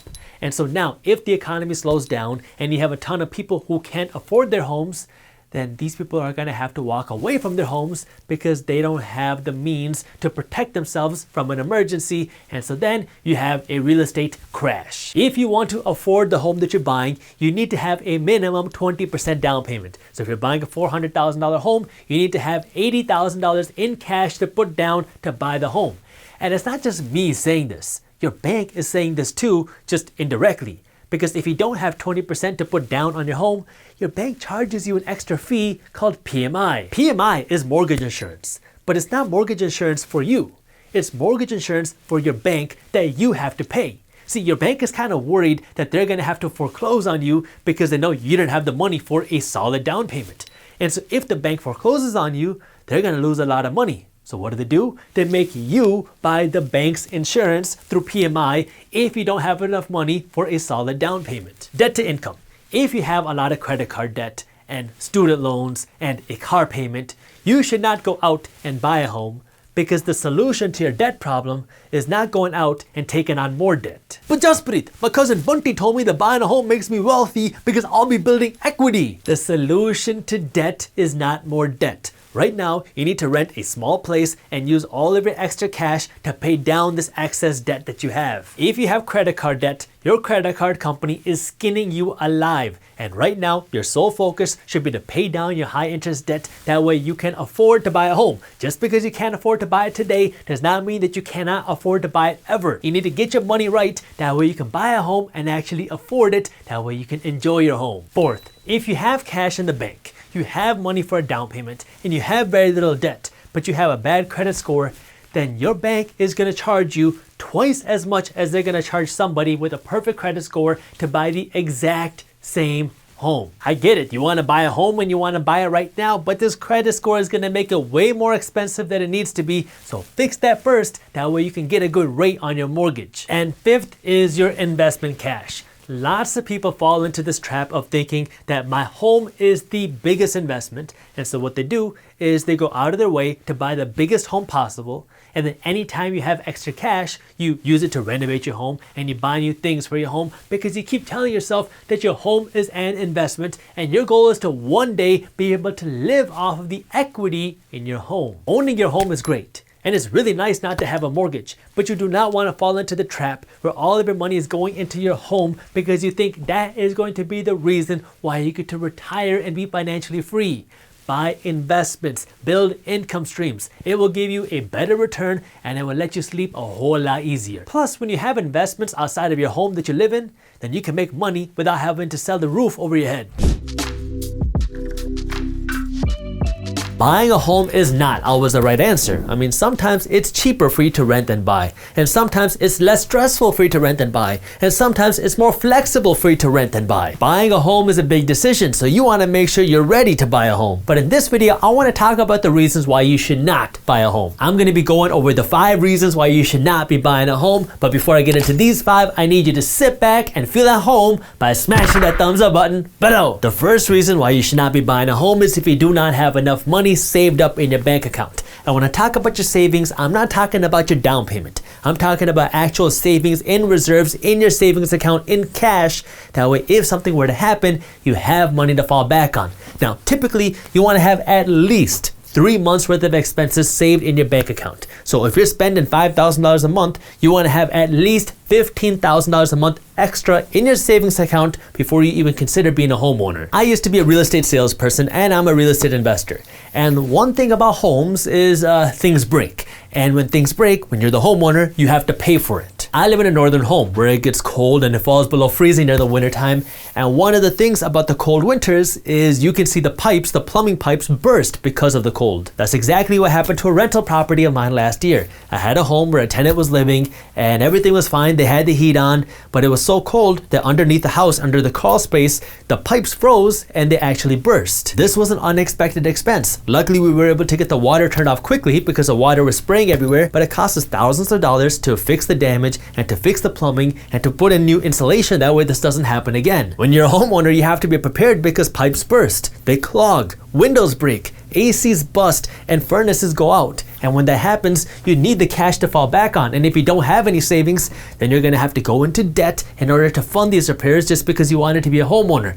Now you're paying interest to fix your window. Before you go out and start thinking about buying a home, I need you to first save some money. That way you can afford these emergencies when they come your way. The second reason why you should not buy a home is if you cannot afford, keyword afford, the down payment. So this point is not going to make my realtor friends or my banker friends very happy, because there's a difference between being able to afford your down payment and just being able to make your down payment. If you go to a real estate agent and you tell them that you want to buy a home, they're going to try to find you the best home possible. Typically, the best home possible is also the biggest home possible, and coincidentally, the biggest home possible also gives your real estate agent the biggest check possible. So your real estate agent is in the business of trying to get you a home. Your banker's job is trying to get you finance for the home. So your banker, also like your real estate agent, does not get paid unless you actually buy the home. So your banker is going to try to do everything they can to get you a mortgage to buy a home, even if you can't necessarily afford the down payment, because the bank has a very different definition of what it means to be able to afford a down payment. Your bank's goal is to become wealthy. It's not for you to become wealthy, it's for the bank to become wealthy. And the way the banks get rich is by lending you money and having you pay interest on this money for the rest of your life. So the bank is going to try to do whatever they can to give you a loan, even if that's not necessarily the best thing for you. And your real estate agent's job is not to look out for your financial health. Your real estate agent's job is to find you a home and sell you that home. Your job is to be the one looking out for your wallet. And what a lot of people do is they rely on their real estate agent or they rely on their bank to tell them what they can afford. This is a big mistake. We saw this happen to an extreme during the 2008 crash, because back then, if you wanted to buy a home, you could qualify for a ninja home. Ninja stood for no income, no job, no assets. So if you didn't have a job and you didn't have an income stream and you didn't own anything to your name, you could still qualify for a mortgage. All you had to do was go into a bank and tell them that you wanted to get a mortgage, and they'd say, great, how much money do you want? So you tell them, I want $300,000. And they tell you, no problem. We will give you the $300,000. That way you don't have to put any money down. So no down payment required. And if you sign the papers today, we'll also give you a free TV. Nowadays, you can't walk into a bank and walk out with a $300,000 mortgage without showing your income or a job. However, banks are still going to try to do whatever they can to help you get a mortgage, even if you can't necessarily afford it. If you want to be able to afford your down payment, you need to be putting down 20% of the home's value as the down payment. Now, I know what you're thinking. 20%? Jaspreet, that's a lot of money. If I want to buy a $300,000 home, that's $60,000. Yeah, I know, 20% is a lot of money, but if you want to be able to afford the down payment, then you got to be putting down 20%. If you don't put down 20%, then the bank is going to hit you with extra fees and higher interest rates and PMI just because you don't have enough money to afford a 20% down payment. If you're not able to put down 20%, then the bank is going to look at you like a riskier investment, because when the bank loans out money, it's an investment. And so they look at your credit score and they look at how much money you put down, and then they rate you as an investment. Are you a safe investment or a risky investment? If you're a risky investment, that means you're not putting down 20%, then the bank has to make up for the higher risk by charging you higher fees, like a higher interest rate. So now if you don't have 20%, you're going to have to pay more money in interest just because you didn't have enough cash to afford this 20% down payment. And the bank is also going to charge you something called PMI. PMI stands for private mortgage insurance. And essentially what it says is, because you don't have 20% down, you don't have as much skin in the game, so you're more likely to walk away from your home. And if you walk away from your home, now the bank is going to have to foreclose on you and they're going to lose money. And so when you pay this PMI, you're buying insurance, not for yourself, but for the bank. So you're paying for the bank's insurance. That way, if you do walk away from the home, the bank is protected because now they have insurance that you're paying for. If you don't put down 20%, you're buying the bank's insurance. But you can avoid paying that extra fee if you just put down 20%. So when you have enough money to afford the down payment, now you can avoid paying PMI, you can avoid paying the higher interest rates, and you also have more equity in your home. Going along with not being able to afford your down payment, you also want to make sure that you can afford your mortgage payments, your monthly payments, because like I said before, just because you can make your mortgage payment doesn't mean that you can afford it. Back when I was a real estate agent, you'd hear people talk about the 33% rule, which essentially said that you want your mortgage payment to be less than a third of your gross income before taxes. Nowadays, you hear banks talking about the 28% rule, which says you take your monthly gross income, so before taxes, and you take 28% of that. That's how much your mortgage payment should be. But this 28% rule doesn't take into factor your property taxes and insurance, so when you add it all up, it ends up being about a third of your income before taxes. So I guess things haven't really changed. So let's take a look at the numbers. Let's assume that you make $5,000 a month before taxes, and a third of your income, 33% of your gross income, is going towards your housing costs. So this is your mortgage, your property taxes, and your property insurance. That means that you're paying $1,650 a month for your mortgage, property taxes, and insurance. And let's assume that you're putting 10% of your gross income towards your savings and 10% of your gross income towards your investments. So this is a little bit less than what I recommend, but let's go with that for the sake of this example. That's another $1,000 going towards your savings and investments. And of course, you have to pay income taxes on this $5,000 because the IRS wants their cut. And if you're making $5,000 a month, that's $1,100 a month going towards your income taxes, assuming that you're not in a super high tax state like California or New York. If you spend this money on your income taxes, on your savings and investing, and then this much is going towards your housing costs, that's gonna leave you with $1,250 a month to spend on your car insurance, your car repairs, your gas, your heating, your AC, your groceries, your medical bills, your vacations, your birthdays, and everything else. The majority of Americans are living paycheck to paycheck because of how high their housing bill is. That means you don't have this $1,000 going towards your savings and investments, and you can replace that with your credit card bills and your student loan bills. So you don't have no money going to your savings and investments, you have more money going to all of your bills, and you have nothing left over for yourself because you're spending way too much money on your housing payments because that's what everybody thinks is normal. Now what I want you to do is stop thinking like the majority of people, because we're the minority mindset, and start thinking like the minority of people. What I want you to do to be able to afford your mortgage payment is have your mortgage payment be no more than a quarter of your total take-home pay. So if you're taking home $5,000, then your mortgage payment should not be more than a quarter of that. So you got to factor in taxes, and based off of what you keep, then your mortgage payment should not be more than 25% of your total take-home pay. If you already own a home and you feel like your mortgage payments are stretching you too thin, then you might want to consider refinancing your mortgage, because that can be a way for you to save money on your monthly mortgage payments. Fourth, you should not be buying your home as a way to get rich. Many people have this misconception that your home is an investment. Your home is a place where you live in. It can make you money. Many people have made a ton of money by owning a home that had appreciated in value, but you should not treat your home as an investment, because if you really want to get rich and you want to do that by investing your money, you can get a much better return on your money by investing your money into an investment property instead of the home that you live in. Everybody sells the idea that the home that you live in is the best investment that you can make, because that's what makes banks money, that's what makes real estate agents money, that's what makes title companies money, and that's what helps fuel the government, because real estate is the backbone of America. So if more people are buying homes because they think it's the best investment ever, then the whole economy continues to function. However, your home is a place where you live. It is different than an investment. An investment, especially when we're talking about real estate, comes with different tax breaks, it comes with different types of income, and it comes with different benefits. The home that you live in is something that you use. Now, this is something that can make you a lot of money. If you bought your home for $250,000 and it appreciates in value over the time that you live there, and you sell it for $750,000, well, you just made $500,000 in profit. However, you don't want to buy your home with the goal of trying to get rich off of it. This is where you can get into a trap of buying a home for the wrong reasons. Are you buying a home to get rich, or are you buying a home for a place to live? Because if you buy a home with the idea that you're going to get rich off of it, it's much easier to get you to buy a home that you can't afford, with a down payment that you can't afford, with a monthly payment that you can't afford. Now, you're living in this big home, and it looks nice, it looks good on Instagram, your friends like it, but you're stretching yourself way too thin financially, and now if anything happens to the economy, or if anything happens to you financially, now you're underwater on a home that you thought was gonna make you rich. Treat your home like a liability. If it makes you a lot of money, great, but you're not buying it to get rich. If you want to get rich, you should be buying an investment property, because now you're buying this property for the purpose of making money, and during the time that you own this property, you're also making income every single month through rent. Buy a home with the goal of living there, not to get rich. If you want to get rich, then invest your money instead. And number 5, you should not buy a home unless you're ready to be a homeowner. Buying a home is a big deal. You shouldn't just buy a home because your mom and dad and uncle and aunt keep saying that you should buy a home instead of just throwing all your money in rent. You need to buy a home when you're ready to buy a home. It's not always cheaper to buy a home than rent a home, especially when you factor in property taxes and insurance and maintenance costs and the opportunity cost of what you can do with the down payment. Buying a home is cool because now you can put it on Instagram and show everybody that you're finally a homeowner,